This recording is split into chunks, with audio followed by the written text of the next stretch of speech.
Students, welcome to my class. Today we are going to discuss factor theorem, and it is just in the series of my remainder theorem which we have discussed in my last class.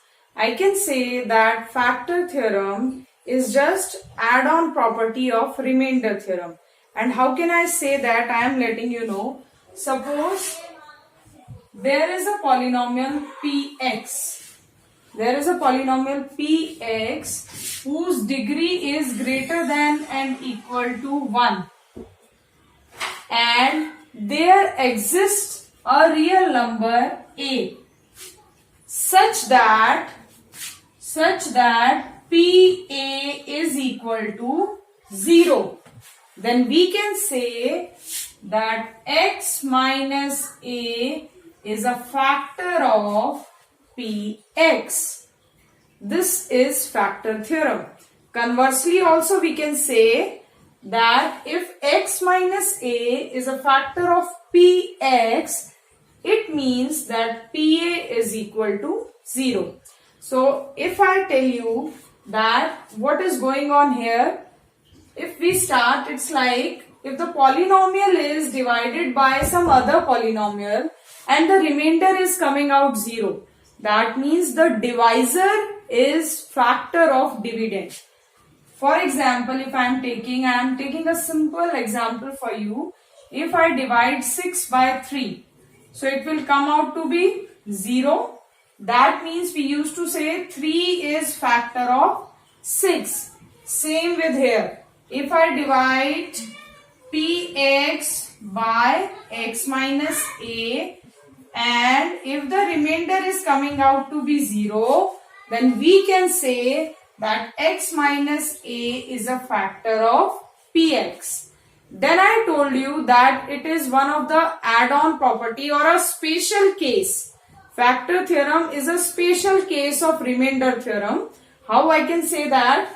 In the remainder theorem, what we used to do, in remainder theorem, it's like there is a polynomial px whose degree is greater than and equal to 1, which is divided by a linear polynomial x minus a.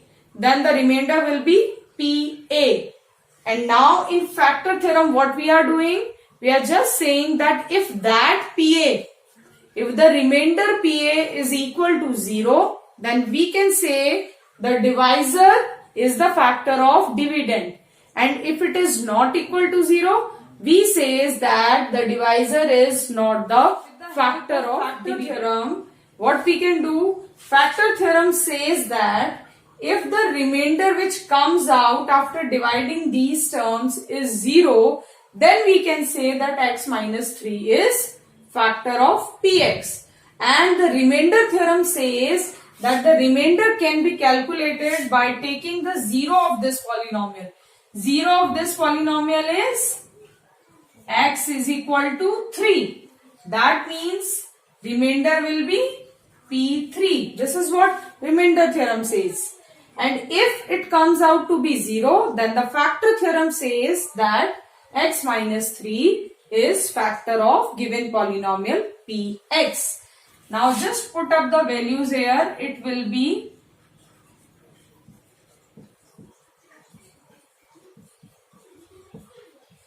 this way. Now this is 3 cube. This is also 3 cube. 4 3s are 12 minus 12. These all will be cancelled out. And the remainder is coming out to be 0. Because the remainder is 0, we can say that x minus 3 is a factor of the given polynomial. In this question, it is being asked that this is the polynomial and x minus a is a factor of the given polynomial, then find the value of a. So as I told you, because x minus a is factor of given polynomial, this means that if you divide this polynomial by x minus a, you will get the remainder as 0. And remainder theorem says that the remainder can be calculated by taking up the 0 of this polynomial, which is a, and putting up it into the polynomial. So because it is given that it is the factor, so the remainder will be 0. Factors always give you the remainder 0. So the remainder is 0. Now put up the values here. So at the place of x you have to put a.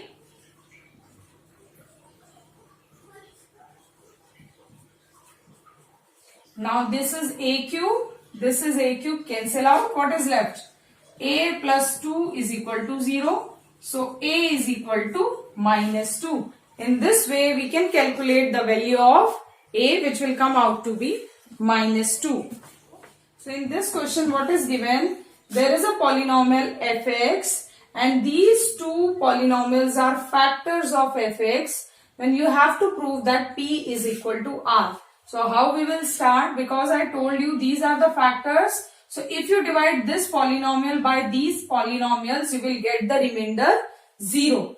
And the remainder can be calculated with the help of remainder theorem.